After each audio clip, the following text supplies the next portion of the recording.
안녕하세요. 네, 네, 2021년 고기연 개강 예배에 오신 여러분들을 환영합니다.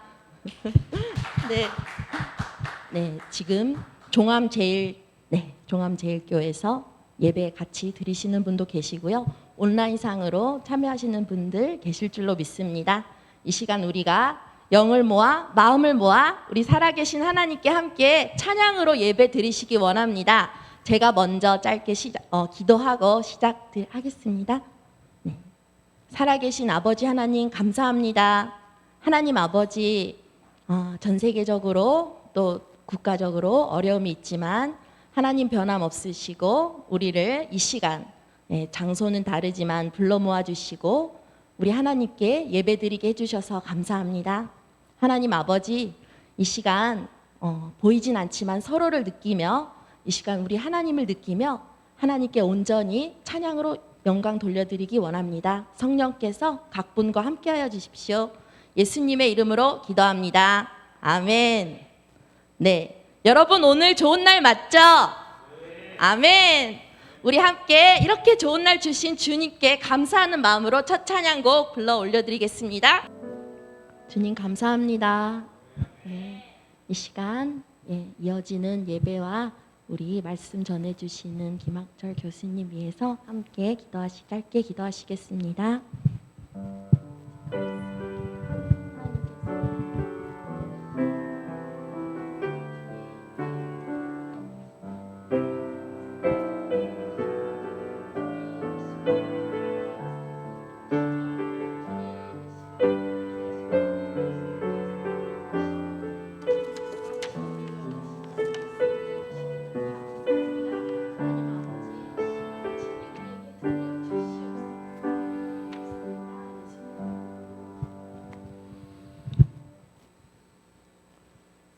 사랑과 공의의 하나님, 우리가 굉장히 어려운 시간을 지내고 있습니다. 그럼에도 불구하고 저희에게 새로운 봄과 새로운 학기를 허락하셨음을 감사드립니다. 그리고 이렇게 개강 예배로 허락하셨음을 감사드립니다. 이렇게 계절이 변하는 것을 보면서 어김없이 또 새로운 상황들이 오는 것을 보면서 주님이 살아계심을 다시 한번 느끼게 됩니다.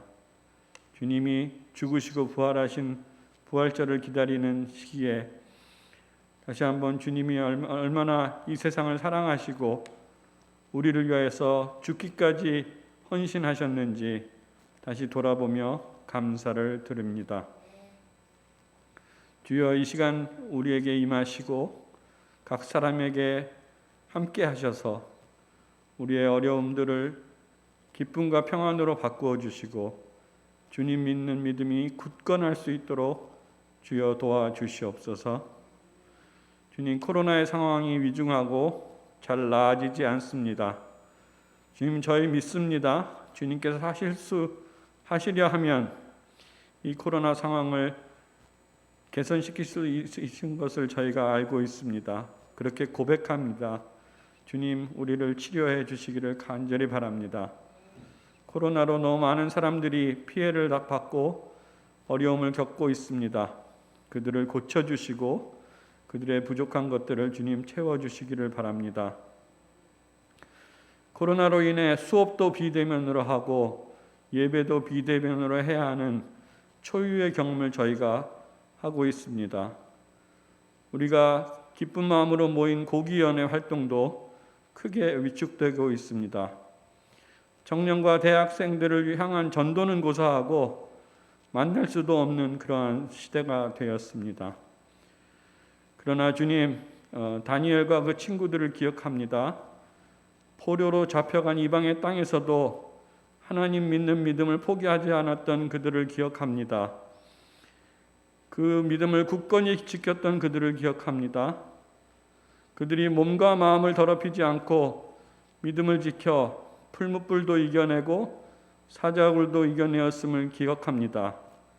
주님, 우리에게도 그 힘과 용기를 허락하시기를 바랍니다.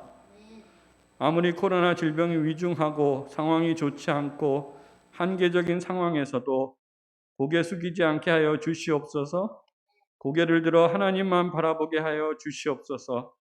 버티고 버텨내어 하나님께서 남겨두신 믿음의 동지들을 바라보게 하여 주시옵소서. 그리고 그들과 함께 꿈을 포기하지 않는 우리가 되게 하여 주시옵소서.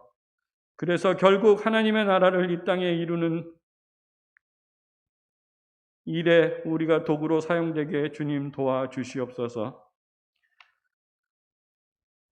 주님, 이렇게 어려울 때일수록 우리가 다시 기본으로 돌아가야 하겠습니다. 우리가 하나님을 사랑하는 일에 더욱 열심을 내어야 하겠습니다. 우리가 이웃을 사랑하는 자세를 더욱 굳건히 가져야 하겠습니다. 이 어려운 시대를 지나면서 그 자세들을 점검할 수 있도록 주님 도와주시옵소서. 풀무불에서 정금이 단련되듯 우리를 단련되게 주님 인도하여 주시옵소서. 지금까지 한눈은 다른 곳을 바라보며 하나님을 사랑했던 사랑을 회복하게 주님 도와주시옵소서. 말씀에 더욱 굳건히 거하게 하시고 하나님과 함께 있는 기도의 참된 맛을 경험할 수 있도록 주님 도와주시옵소서. 그간 너무 분주하여 돌아보지 못했던 가족과 이웃을 돌아보게 하여 주시옵소서. 우리의 작은 손을 내밀어 그들을 사랑하게 하여 주시옵소서. 온 마음과 뜻과 힘을 다하여 하나님을 사랑하고 이웃을 사랑하는 일을 하게 하여 주시옵소서. 주님, 북한의 동포들을 불쌍히 여겨주시기를 바랍니다. 그곳에 속히 평화와 자유를 주셔서 함께 소리 높여 주님을 찬양하는 나를 속히 허락하여 주시옵소서. 주님, 미얀마에 어려움이 있음을 아십니다.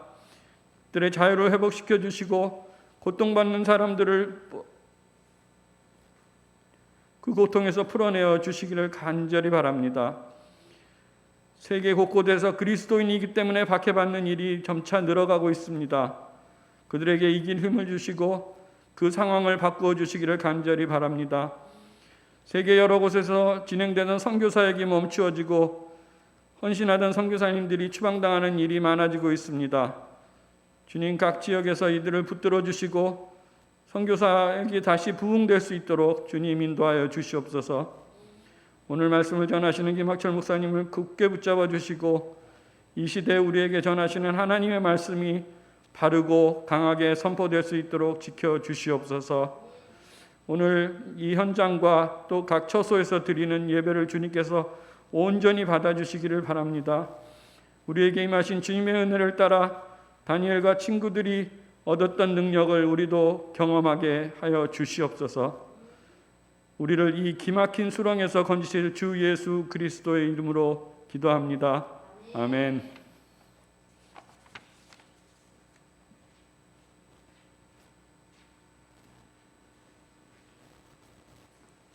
예, 오늘 다 같이 읽으실 성경 말씀은 마태복음 9장 18절에서 22절 말씀입니다. 예, 화면을 보시고 제가 봉독하도록 하겠습니다. 예수께서 이 말씀을 하실 때에 한 관리가 와서 절하여 이르되 내 딸이 방금 죽었사오나 오셔서 그 몸에 손을 얹어 주소서.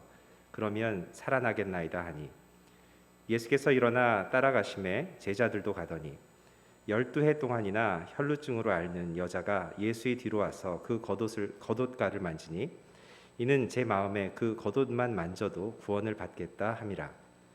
예수께서 돌이켜 그를 보시며 이르시되 딸아 안심하라 내 믿음이 너를 구원하였다 하시니 여자가 그 즉시 구원을 받으니라. 아멘. 오늘 그 소리를 들을 수 있습니까? 라는 제목으로 연세대학교의 김학철 교수님께서 말씀해 주시겠습니다.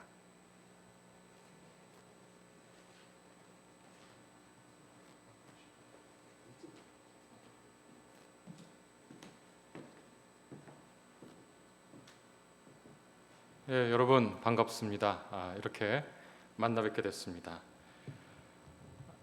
사람은 주로 말로 의사소통을 합니다. 사람은 발성기관을 통해 말을 하는데 주요한 생물학 이론에서는 우리가 발성기관으로 부르는 그것들은 원래 소리를 위한 것이 아니었다고 합니다.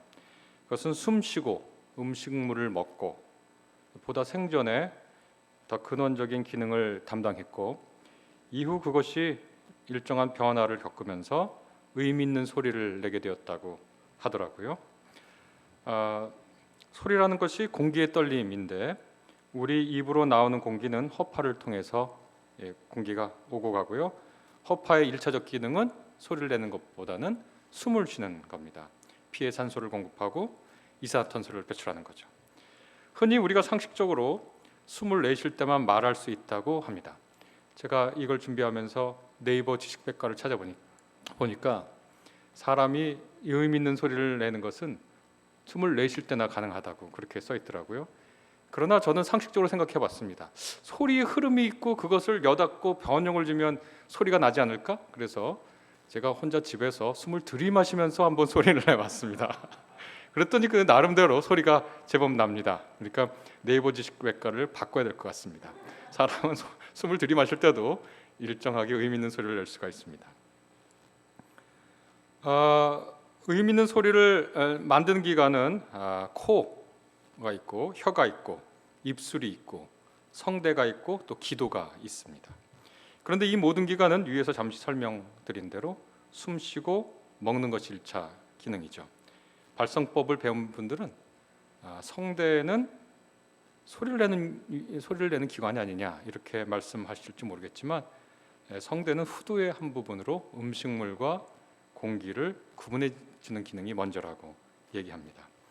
발성기관이 제 아무리 발달한 인간이지만 그리고 그에 따라 온갖 소리를 낼 수 있는 능력을 갖추었지만 말로 의사소통을 해낸다는 것은 정말 쉽지는 않습니다.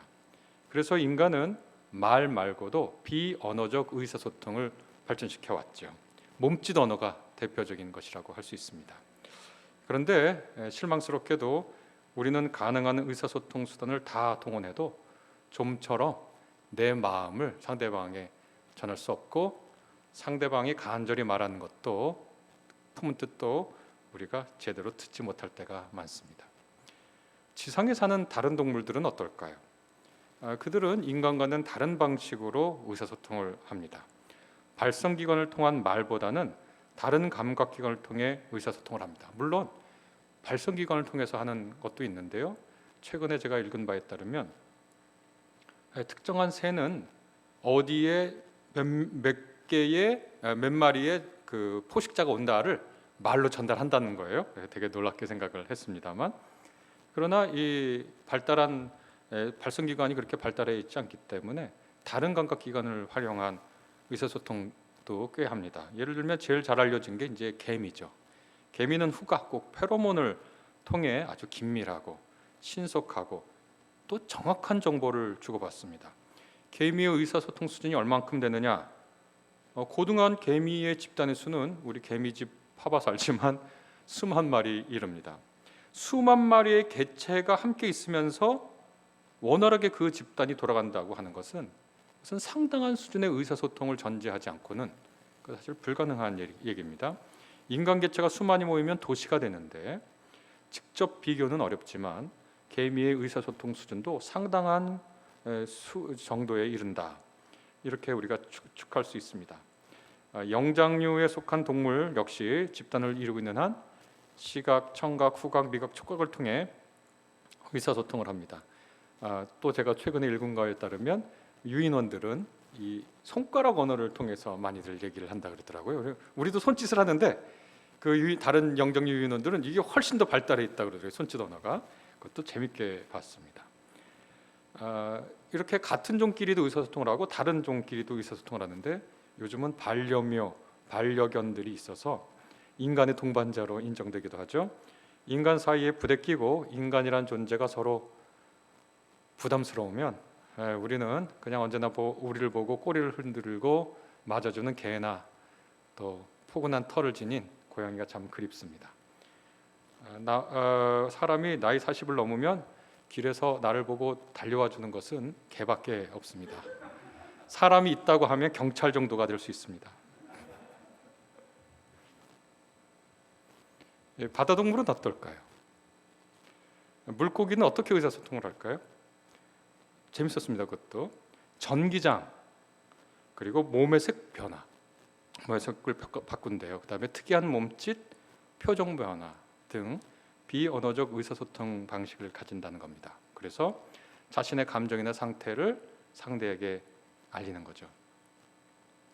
아무래도 공기보다는 물이 이 떨림을 전달하는데 조금 부족한 매질이죠.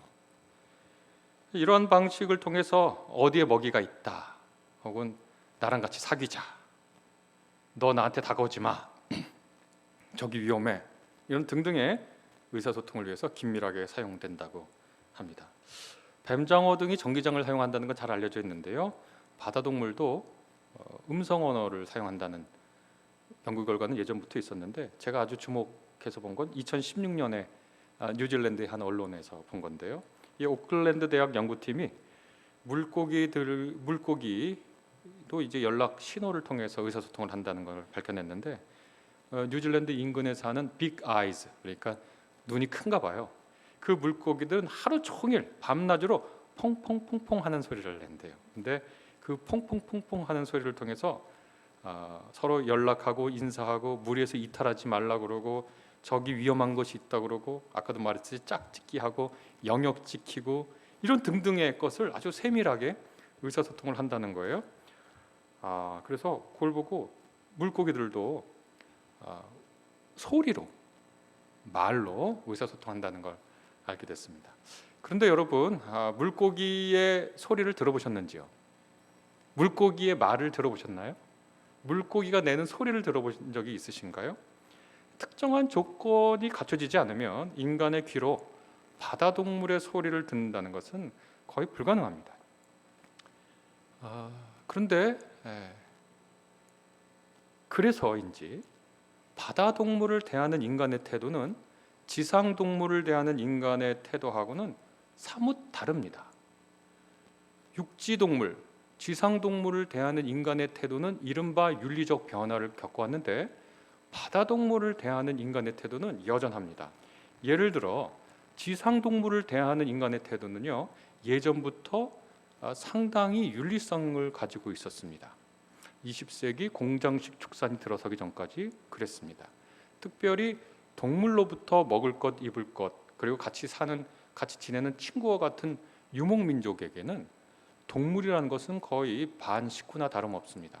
그래서 생존을 위해서 불가피하게 그 동물을 죽일 때라도 최대한 고통을 줄이는 형태를 취했습니다. 그리고 몽골 같은 데서는 지금도 절대로 이 죄 없는 무고한 동물의 피를 땅에 흘리면 큰 일이 난다고 생각했습니다. 그래서 양을 잡을 때 큰 이 깔개를 깔고 그 위에서 동물을 죽입니다. 여기를 살짝 가르고 손을 집어넣어서 빨리 기도를 잡아가지고 가장 빠른 시간 내에 고통 없이 죽여주는데요. 그들의 믿음은 이 무죄한 동물의 피가 땅에 떨어지면 안 된다는 거예요. 그래서 이 죽이고 나서 피를 우리나라 전통의 고시래처럼 하늘에 뿌리면서 이 피는 무죄한 피입니다, 우리를 위해서 희생당한 피입니다 하고 이렇게 뿌린다는 거예요. 윤리적인 거죠. 굉장히 윤리적이고 빨리 이렇게 죽여줍니다. 이 유목민의 전통은 성서에서도 그대로 나와 있습니다. 성경은 유목문화에서 기록된 것이고, 그래서 땅에 함부로 피를 흘리는 것에 대해서 굉장히 주저하는 구절들이 있습니다. 마태복음 23장 35절 보면, 정의로운 아벨의 피로부터 너희가 성소와 제단 사이에서 죽인 바가랴의 아들 사가랴의 피까지 땅 위에 쏟아진 모든 정의로운 피에 대한 책임이 너희에게 돌아갈 것이다. 이렇게 23장 35절은 얘기하고 있습니다. 제가 지금부터 읽어드리는 마태복음서는 제가 좀 직접 번역한 것입니다.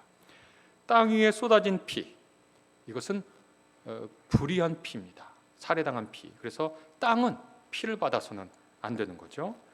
사람의 피도 땅에 뿌려져서는 안 되지만 동물의 피도 함부로 땅에 뿌려져서는 안 됩니다.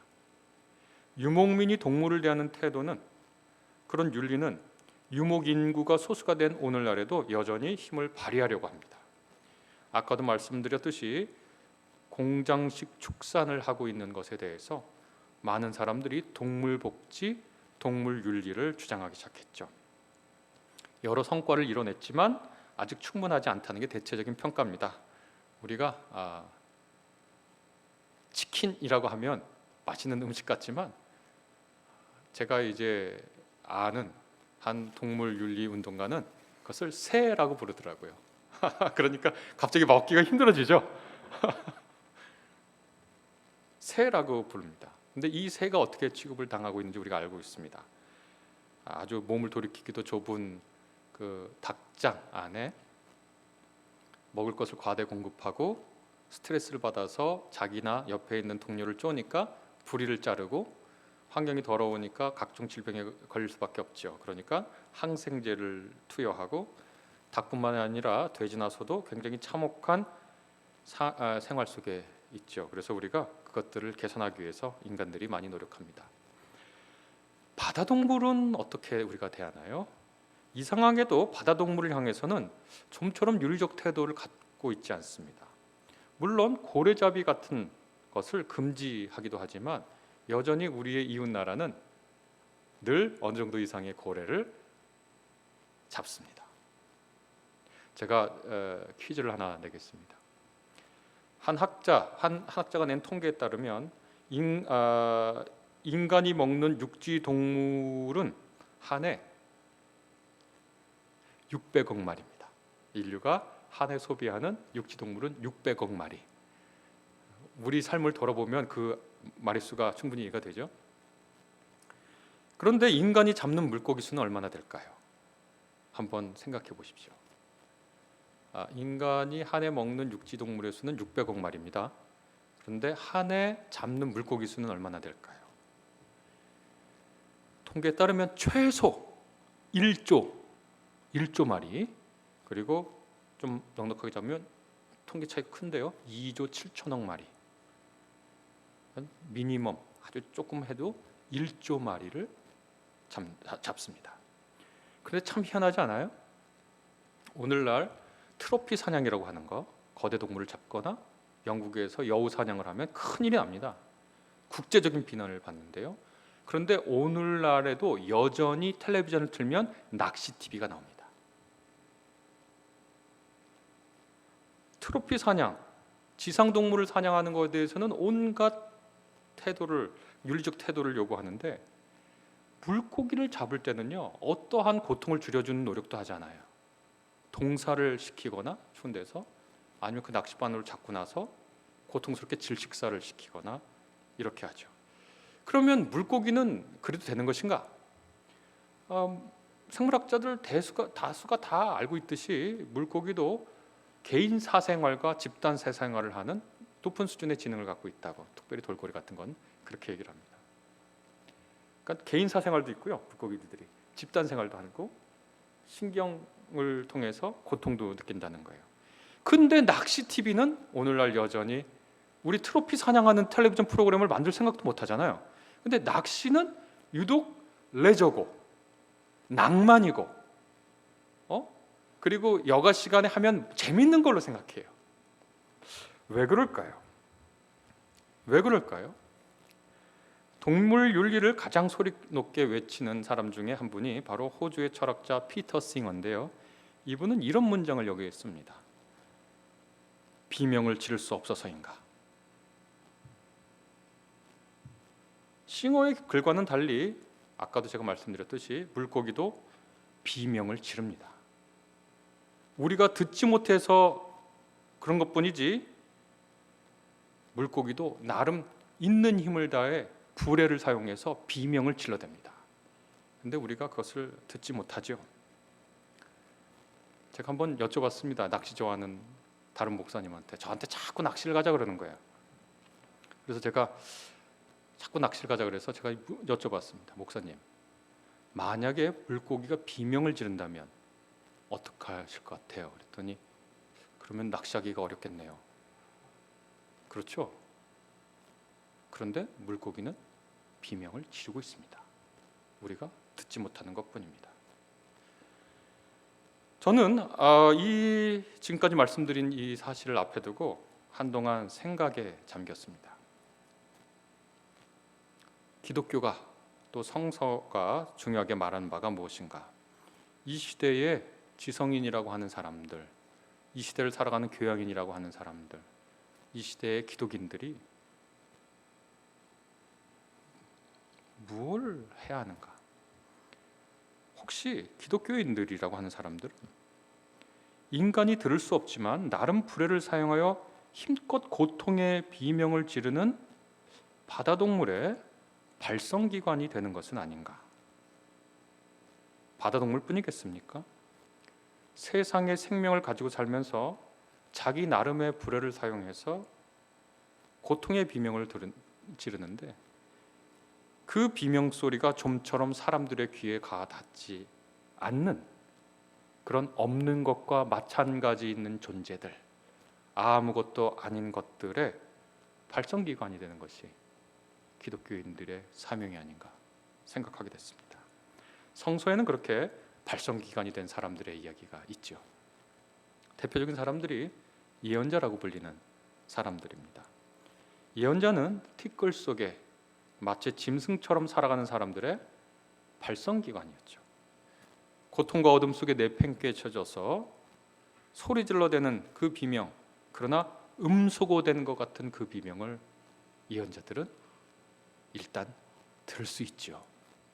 우리 텔레비전 보다가 중요한 전화 오면 음소거 버튼을 누르죠. 그러면 텔레비전 안에 있는 등장인물들이 어떤 행동을 하고 어떤 소리를 질러도 아무것도 들리지 않죠. 마치 그것처럼 음소거된 존재들의 그 입을 보고 그 행동을 보고 그것을 들어줄 수 있는 그런 음소거된 사람들의 청각기관이 되는 것이 기독교인이 아닌가 그런 생각을 하게 됐습니다. 삭제당한 존재들의 발성기관, 금지당한 존재들의 청각기관. 오늘 신약 본문인 마태복음 9장 18절에서 22절은 이렇게 기록하고 있습니다. 제가 이렇게 번역해 봤습니다. 예수께서 그들에게 말씀하고 계실 때 지도자 한 사람이 와서 그분에게 꿇어 엎드리면서 말하는 것이 아닌가. 예수께서 이렇게 앉으셔서 제자들과 사람들을 가르치고 있는 장면이에요. 근데 지도자, 유대인 지도자 한 사람이 달려와서 예수님 앞에 무릎을 꿇었습니다. 한번 머릿속에 상상을 해보시죠. 당시 예수님께서 유대인 사회에서 환영받지 못한 분이기 때문에 유대인 지도자가 환영받지 못한 예수님하고 친하게 지낼 이유가 없습니다. 찾아갈 이유도 없죠. 그런데 달려와서 무릎을 꿇었다면 아주 급한 사정이 있는 거죠. 아니나 다를까 어떻게 얘기하냐면 제 딸이 방금 죽었습니다. 가장 절박한 순간이죠. 그렇지만 오셔서 아이의 손을 얹어 주십시오. 그러면 살 것입니다. 급하죠. 이것보다 급한 일이 없습니다. 예수께서 일어나셨어요. 그를 따라가셨습니다. 제자들도 함께 갔다 이렇게 기록하는데요. 한번 그 장면을 생각해 보세요. 예수님이 제자들이 이렇게 느긋하게 걸어갔을까요?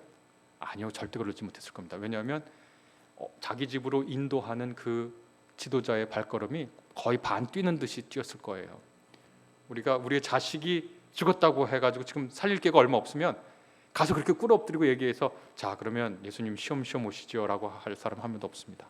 거의 반 뛰다시피 가고 예수님도 그 예수님하고 예수님의 제자들도 그를 따라가야 되니까 거의 반 뛰다시피 뛰고 주위에 있는 무리들도 일어나서 이게 대단한 굴경거리잖아요.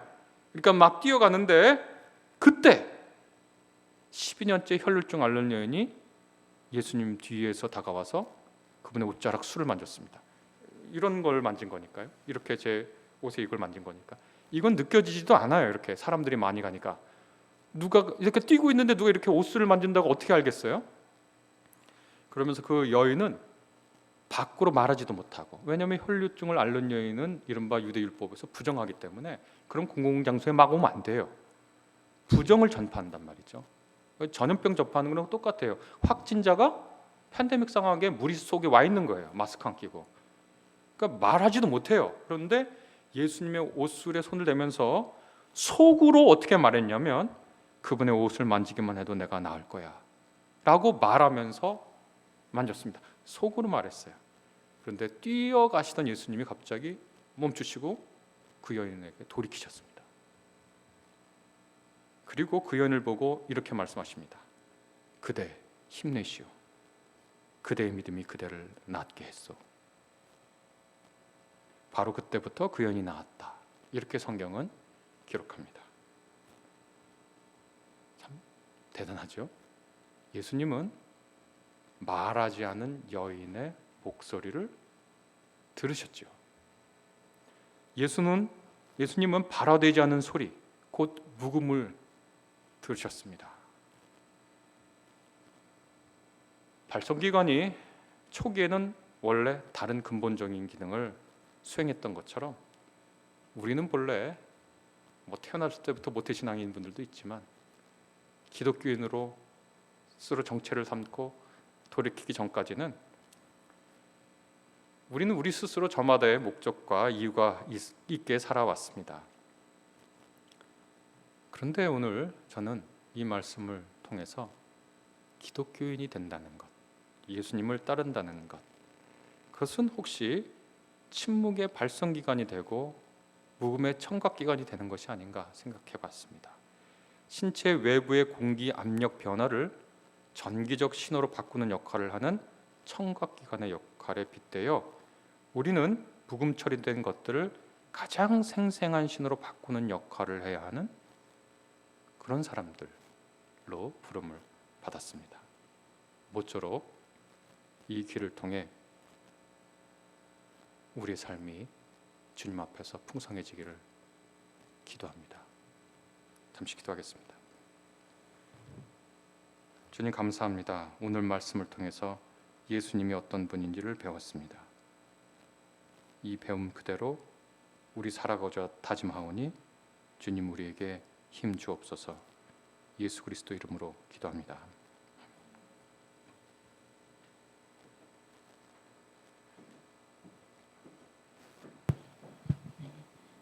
이 시간에는 우리 김학철 교수님 통해서 들으신 말씀 기초해서 하나님 앞에 우리 간절히 통성으로 기도하시겠습니다. 자기 속에 있는 얘기만 줄곧 내뱉은 것은 아닌지, 또 내가 듣고 싶은 말만 들었던 것은 아닌지, 정말 주변 사람의 소리를 듣는 청각기관 되어주고, 또 묵음 처리된 사람의 말을 대신 또 전해주는 발성기관 될 수 있도록 우리 간절한 마음으로 이 시간 기도하기 원합니다. 하나님 아버지 감사합니다.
주님 감사합니다. 주님 아버지, 우리에게 두신 소망 버리지 않고 이 시대 가운데 아버지 하나님 정말 묵음 처리된 아버지 하나님, 그 사람들의 발성기관이 되도록 주님 아버지, 그리고 외치나 들을 게 없는 이 시대 가운데서 우리가 그들의 청력이 되도록 다시금 일깨워 주셔서 주님 감사합니다. 아버지 하나님, 각 사람에게 성령을 부으시고 우리 정말 구체적인 이웃 한 사람을 이 시간 이후로 사랑하는 우리들 되게 하여 주시옵소서. 감사합니다. 예수님의 이름으로 기도합니다. 아멘.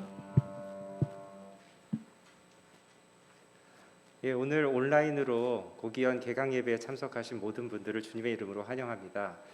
고기현은 고려대학교에 있는 모든 기독 단체들, 그리고 기도회 모임들, 그리고 교수님들, 그리고 직원 여러분들이 모여서 같이 예배드리고 주님을 찬양하는 곳입니다. 실은 코로나 사태 때문에 저희 고기현 학생 모임이 지금 조금 중단되어 있습니다. 그래서 이 방송을 청취하시는 우리 학생들 가운데 하나님께서 부르시는 소망이 있으신 분들은 저희에게 연락을 해주시면 여러분들과 같이 기도하고 또 고려대학교를 섬길 수 있는 기회를 드리도록 하겠습니다. 연락을 주실 때는 저희 기독교수회의 단체 메일로 여러분께서 연락을 주시면 되겠습니다. 기독교수회 단체 메일은 크라이스트 프로페서입니다. 그래서 크라이스트 PROF 하시고 골뱅이 하신 다음에 korea.ac.kr 이 주소로 여러분들 관심 있으신 분들은 연락을 주시면 학생 여러분들 모여서 같이 기도하고 또 고려대학교 고기현을 섬길 수 있는 기회를 드리도록 하겠습니다. 2021년도 1학기에 이제 정기 채플이 매주 화요일 12시에 진행이 됩니다.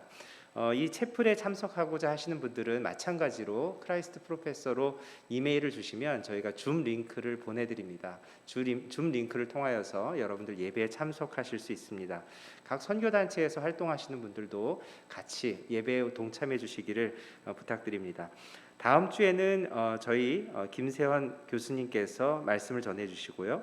그 다음 주에는 손승현 교수님, 그리고 선교단체 박대원 간사님, 최봉식 목사님께서 말씀을 전해 주십니다. 또 저희 고기현을 오랫동안 후원해 주시는 성북중앙교회의 길성은 목사님께서 5월 달에 말씀을 전해 주십니다.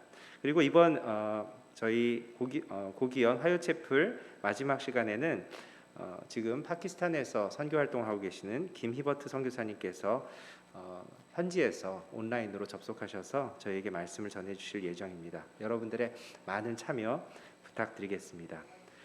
예, 그러면 저기 김학철 목사님께서 오셔서 축도해 주심으로 오늘 고기현 개강 예배를 마치도록 하겠습니다.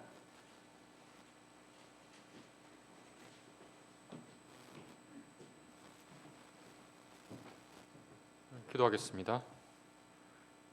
우리 주 예수 그리스도의 은혜와 하나님 아버지의 사랑과 성령님의 감동 감화하심이 이 예배에 함께하는 고기현 모든 지체들 위해 이제부터 영원까지 함께하시기를 간절히 기도합니다. 아멘.